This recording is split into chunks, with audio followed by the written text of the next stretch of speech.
आज बहुत ही गंभीर मसला है जो लद्दाख में हुआ, खासकर लेह में, जो वहां पे बच्चे निकल आए।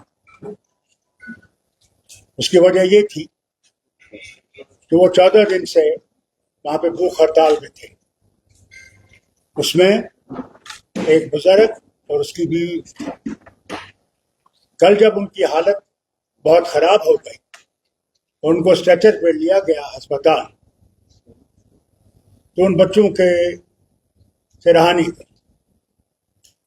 5 साल से वो वहां पे खामोशी से एहतजाज कर रहे हैं कि उन्हें 6 शेड्यूल और स्टेटहुड मिलना चाहिए। और उन्होंने,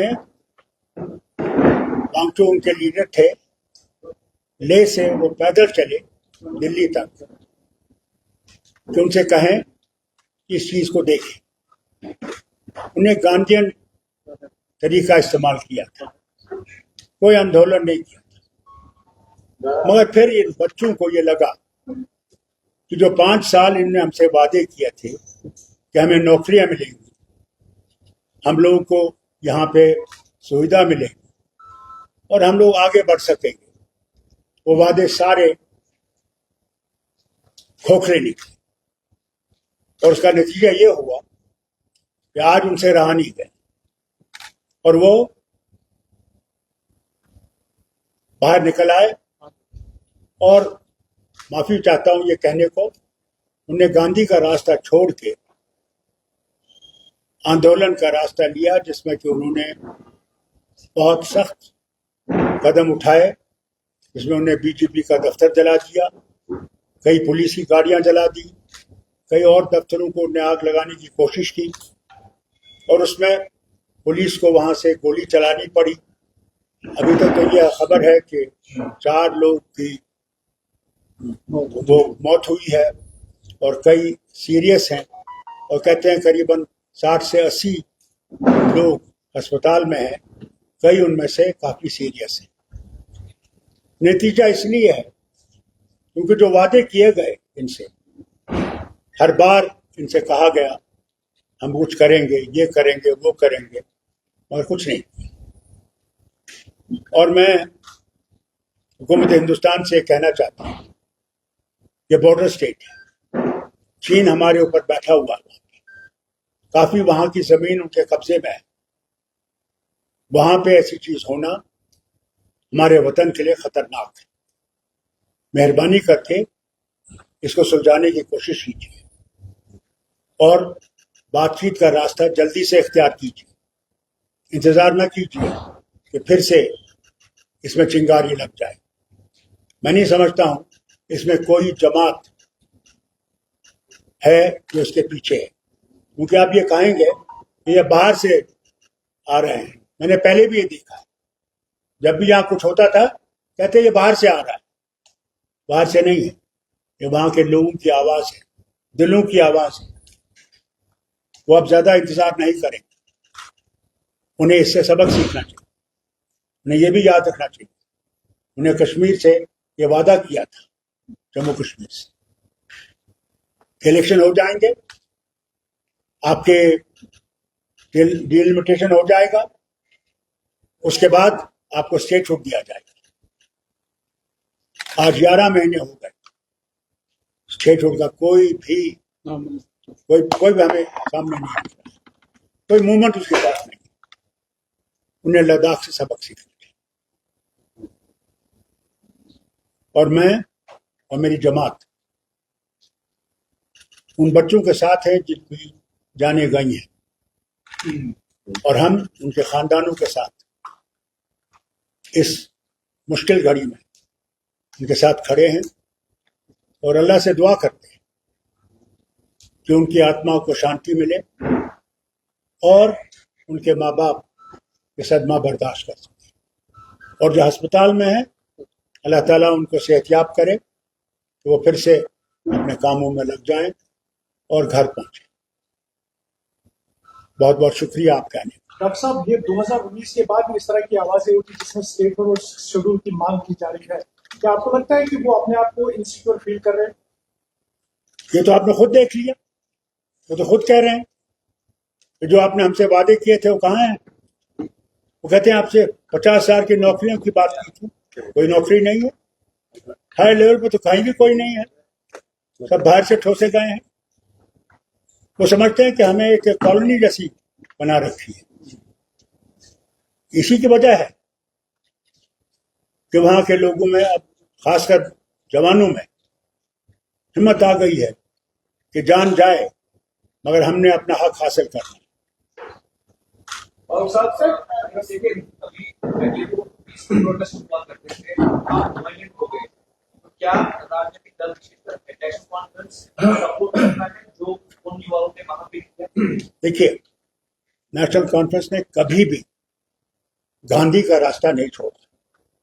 हमने न कभी पत्थर उठाए, न बम चलाए, बल्कि कुर्बानियां दी, मगर वैसा रास्ता इस्तेमाल नहीं किया। मगर कल क्या होगा, हमारे बच्चे क्या करेंगे, उसका मैं कुछ नहीं कह सकता। बीजेपी इल्जाम लगा रही है कि सब किया कराया कांग्रेस। वो तो जनाब हर वक्त कहीं ना कहीं देखना चाहते हैं, अपना कसूर नहीं देखेंगे, वो दूसरे पे उंगलियां उठाने की कोशिश करेंगे। जिम्मेवार तो वो है, हुकूमत तो वो चला रहे हैं 2019 तो कांग्रेस कहां से आई? कांग्रेस तो वहां 5,000 क्या 10 आदमी को जमा नहीं कर सकती। ये कांग्रेस का नहीं, ये वहां लोगों के खुद के दिलों की आवाज है। किसी के ऊपर उंगली मत उठाइए, बल्कि सुलझाने की बात कीजिए, उलझाने की बात मत कीजिए। सर, एमएचए का कहना है कि जो सोनम वांगचुक के स्पीचेस जो थे वो प्रोवोकेटिव थे, उनकी वजह से वहां की वो उस वजह से। मैं आपको ये बताऊं, ये सब गलत बयानी है इनकी। मुल्क के लोगों को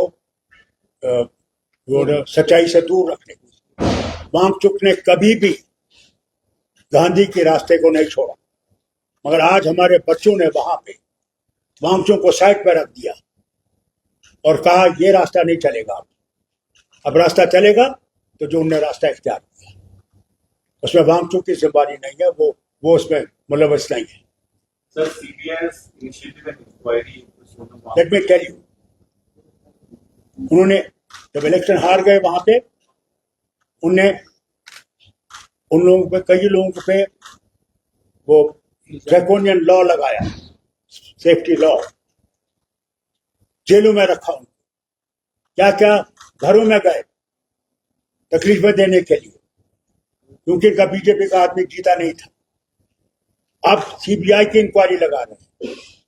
जितना ये दबाने की कोशिश करेंगे और जोर और फोर्स को इस्तेमाल करेंगे, इन एजेंसीज को इस्तेमाल करेंगे, मैं माफी कहता हूं इनसे, बयान कहता हूं उनको, हुकूमत हिंदुस्तान से कहना चाहता हूं, वो गड़ा फट रहा है, फट गया है। अब आप ताकत को इस्तेमाल मत कीजिए, बहुत हो गया ताकत। अब बातचीत का रास्ता इस्तेमाल कीजिए और आगे चलिए।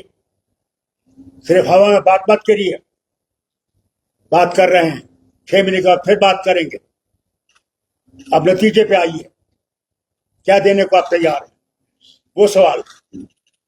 डॉक्टर साहब, अभी कल सोनम वांगचुक ने ये कहा था कि ये जन सी का आंदोलन है, तो आपको लगता है कि Ladakh is heading towards like situation Nepal and Bangladesh, उस पर क्या कहेंगे? देखिए, Nepal is different, Bangladesh is not.